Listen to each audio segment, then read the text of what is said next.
உயிர்த்தெழுந்த இயேசு கிறிஸ்துவின் வல்லமை ஊழியங்கள் வழங்கும் வசனப் பெட்டகம். இயேசுவே கர்த்தர். இயேசுவையே தேவன் ஆண்டவரும் கிறிஸ்துவுமாக்கினார். இயேசுவே ராஜாதி ராஜா, கர்த்தாதி கர்த்தா. கிறிஸ்துவே மரித்தோர் மேலும் ஜீவனுள்ளோர் மேலும் ஆண்டவர்.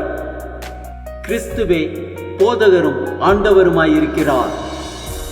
வசனப் பெட்டகத்தின் இன்றைய தின கருப்பொருள் வெளிச்சம். தேவன் ஒளியாயிருக்கிறார், அவரில் எவ்வளவேனும் இருள் இல்லை. வெளிச்சத்தை குறித்ததான வேத வசனங்களை பார்க்கலாம். 1 பேதுரு 2:9 வாசிக்கிறோம், நீங்களோ உங்களை அந்தகாரத்தினின்று தம்முடைய ஆச்சரியமான ஒளியினிடத்திற்கு வரவழைத்தவருடைய புண்ணியங்களை அறிவிக்கும்படிக்கு தெரிந்து கொள்ளப்பட்ட சந்ததியாயும் ராஜரீகமான ஆசாரிய கூட்டமாயும் பரிசுத்த ஜாதியாயும் அவருக்கு சொந்தமான ஜனமாயும் இருக்கிறீர்கள். யோவான் 8:12 வாசிக்கிறோம், மறுபடியும் இயேசு ஜனங்களை நோக்கி, நான் உலகத்திற்கு ஒளியாயிருக்கிறேன், என்னை பின்பற்றுகிறவன் இருளிலே நடவாமல் ஜீவ ஒளியை அடைந்திருப்பான் என்றார். ஏசாயா 42:16 வாசிக்கிறோம், குருடரை அவர்களை அறியாத வழியிலே நடத்தி அவர்களுக்கு தெரியாத பாதைகளில் அவர்களை அழைத்துக் கொண்டு வந்து அவர்களுக்கு முன்பாக இருளை வெளிச்சமும் கோணலை செவ்வையுமாக்குவேன். இந்த காரியங்களை நான் அவர்களுக்கு செய்து அவர்களை கைவிடாதிருப்பேன். நீதிமொழிகள் 21:4 வாசிக்கிறோம், மேட்டிமையான பார்வையும் அகந்தையான மனமுள்ள துன்மார்க்கர் போடும் வெளிச்சம் பாவமே.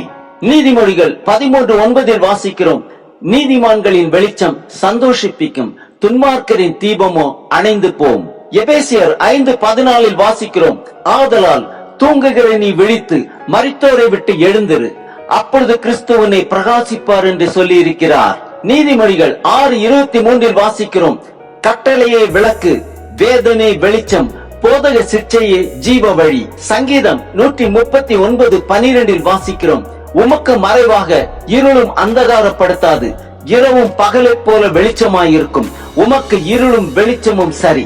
சங்கீதம் 119:105 வாசிக்கிறோம், உம்முடைய வசனம் என் கால்களுக்கு தீபமும் என் பாதைக்கு வெளிச்சமுமாயிருக்கிறது. சங்கீதம் 119:130 வாசிக்கிறோம், உம்முடைய வசனத்தின் பிரசித்தம் வெளிச்சம் தந்து பேதைகளை உணர்வுள்ளவர்களாக்கும்.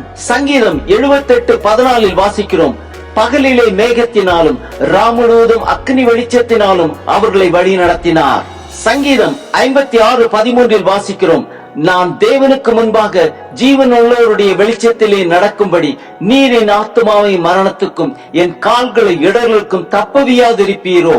சங்கீதம் 43:3 வாசிக்கிறோம், உமது வெளிச்சத்தையும் உமது சத்தியத்தையும் அனுப்பியருளும், அவைகள் என்னை நடத்தி உமது பரிசுத்த பர்வதத்திற்கும் உமது வாசஸ்தலங்களுக்கும் என்னை கொண்டு போவதாக.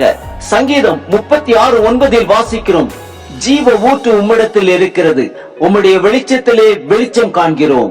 சங்கீதம் 27:1 வாசிக்கிறோம், கர்த்தரின் வெளிச்சமும் என் இரட்சிப்புமானவர், யாருக்கு பயப்படுவேன், கர்த்தரின் ஜீவனின் பலனானவர், யாருக்கு அஞ்சுவேன். சங்கீதம் 18:28 வாசிக்கிறோம், தேவரீர் என் விளக்கை ஏற்றுவீர், என் தேவனாகிய கர்த்தர் என் இருளை வெளிச்சமாக்குவார். ஏசாயா 60:19-20 வாசிக்கிறோம், இனி சூரியன் உனக்கு பகலிலே வெளிச்சமாயிராமலும் சந்திரன் தன் வெளிச்சத்தால் உனக்கு பிரகாசியாமலும் கர்த்தர் உனக்கு நித்திய வெளிச்சமும் உன் தேவனே உனக்கு மகிமையுமாயிருப்பார். உன் சூரியன் இனி அஸ்தமிப்பதில்லை, உன் சந்திரன் மறைவதும் இல்லை, கர்த்தரே உனக்கு நித்திய வெளிச்சமாயிருப்பார். உன் துக்க நாட்கள் முடிந்து போம்.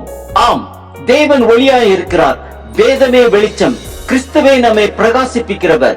இரட்சிப்பின் பாத்திரத்தை எடுத்துக்கொண்டு கர்த்தருடைய நாமத்தை தொழுது கொள்வோம்.